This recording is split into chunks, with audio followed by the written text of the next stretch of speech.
Hello everyone, I hope we're all having a wonderful day. Okay, in this session I'm about to record, we're going to have a look at why are some pressure groups more successful in achieving their aims than others. Now in order to do this, I have got this PowerPoint. I'm going to send out an email with a link to, I know I had this as an A3 sheet, but obviously you'll just get a normal Word document to put this information onto. Okay, so obviously, not every pressure group is successful in achieving its aims, and the example you can see on the screen here is an example of a pressure group that was very successful, but due to, if you like, tragic circumstances. So, in March 1996, a gunman went into a primary school in Dunblane, in Scotland, and he killed a number of children and teachers in that school. Actually, Andy Murray, the tennis player, was one of those children who survived the incident. The bereaved parents, as a consequence, set up a pressure group with the aim of trying to get handguns banned and to try and tighten up the rules around gun ownership in the UK. And they named this pressure group Snowdrop because this incident took place in early spring when the snowdrop plants were growing.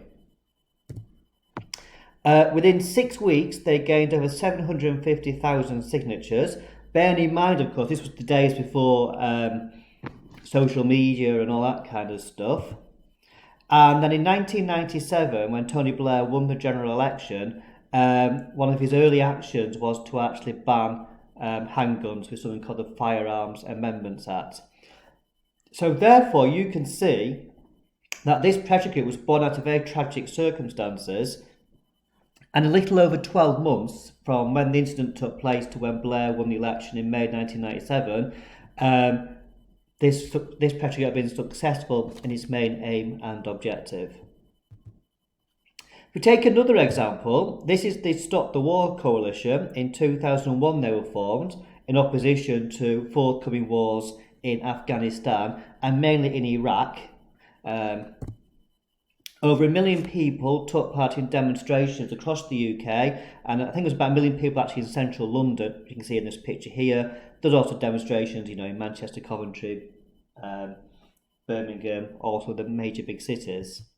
However, this pressure group failed because, as we all know, in 2000, I never remember if it was 3 or 4, I forget what year it was now, the Iraq War started with all the consequences of that. So the question basically comes down to why are some pressure groups like Snowdrop, for example, successful and manage to get what they want, and why are other pressure groups like Stop the War Coalition unsuccessful? So in other words, what kind of factors leads to success or failure of pressure groups? And again, you can see this being an exam question, can't you? If I evaluate the reasons why without the view that some pressure groups are not successful, or without the view that X is the main reason why some groups are not successful, something like that. So one reason for why some are successful and some aren't is the access they have to the government. I suppose it's this insider-outsider relationship. Insider groups, as we know, tend to have a much better relationship with the government and ministers and civil servants, etc., which then probably allows them greater access to the government and to decision makers in order to kind of achieve their aims, I suppose. So the BMA, the British Medical Association, provides expert advice to the governments.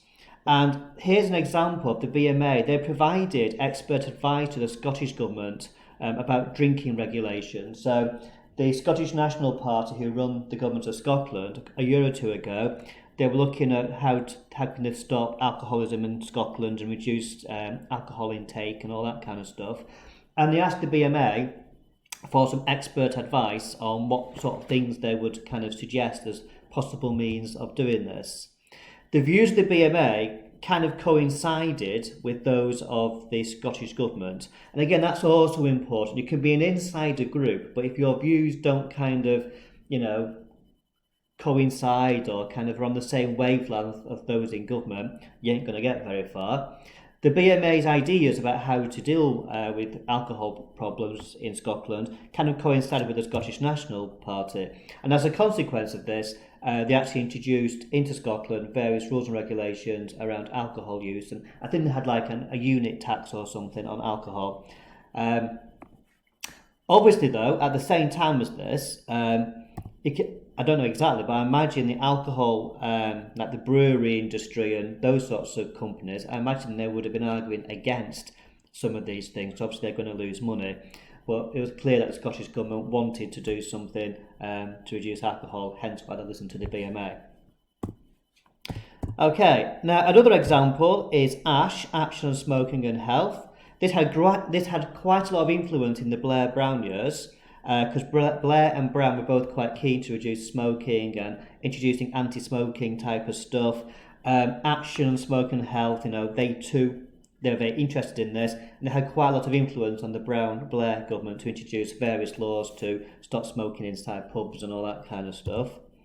Again, groups who are in favour of smoking, Forest for example, didn't really get much of an eye in under the Brown-Blair years, because their views did not coincide with the government.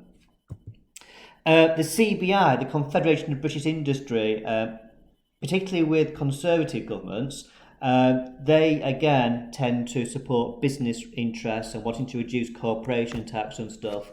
And again, they've had some successes under the coalition, for example.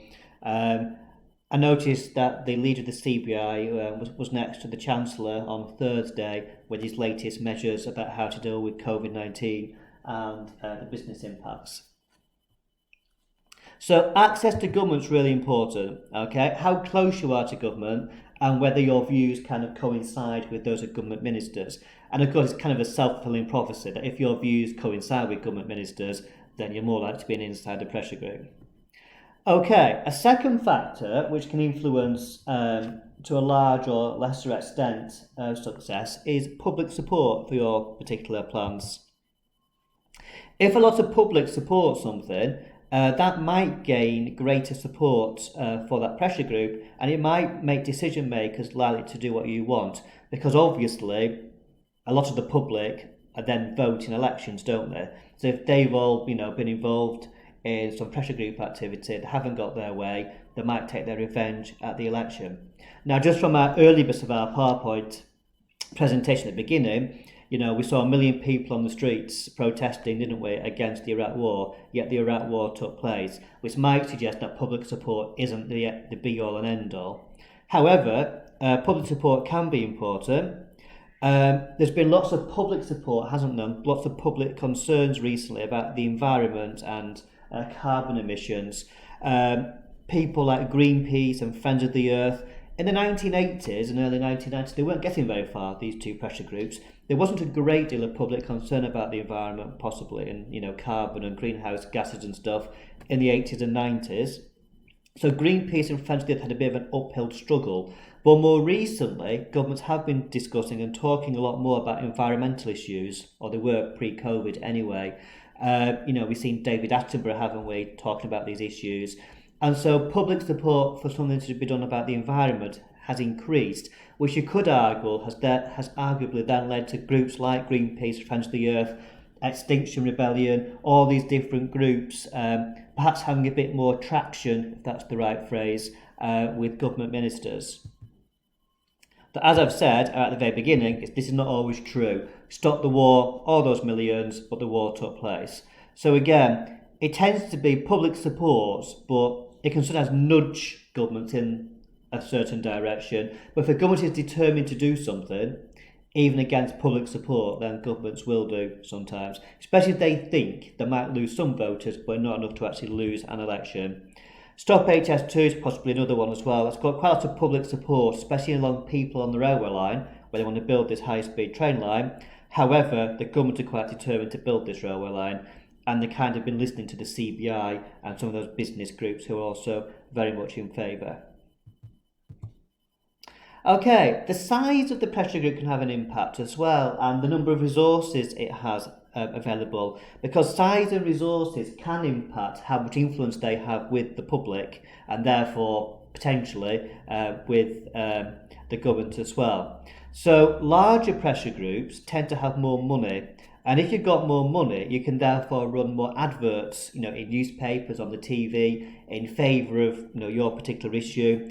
If you've got more money, a pressure group can hire professional lobbyists, perhaps, to actually directly lobby the government ministers and have meetings with government ministers.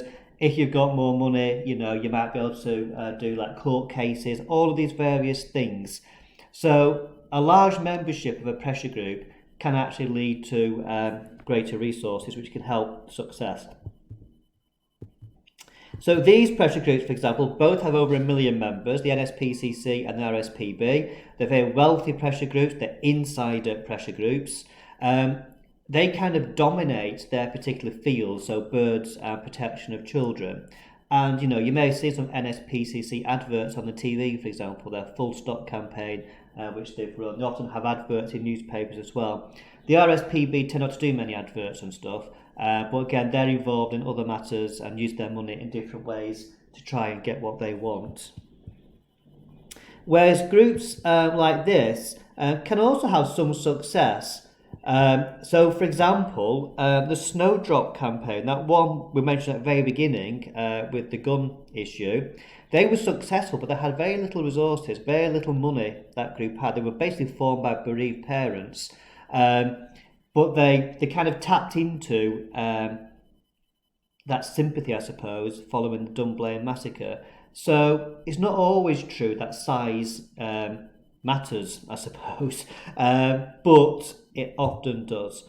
Liberty is another one. They're quite a small pressure group in terms of membership, so in that respect they've got few, little size, but in terms of resources, the few members Liberty have are very wealthy, and they give quite a lot of money to Liberty, hence they can run their campaigns in the legal circles.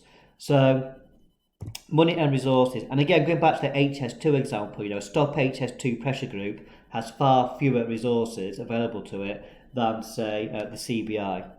Okay, these videos with PowerPoint only does about 15 minutes before you have to pay for it, basically. So I'll do a part 2 of this video in the next couple of minutes.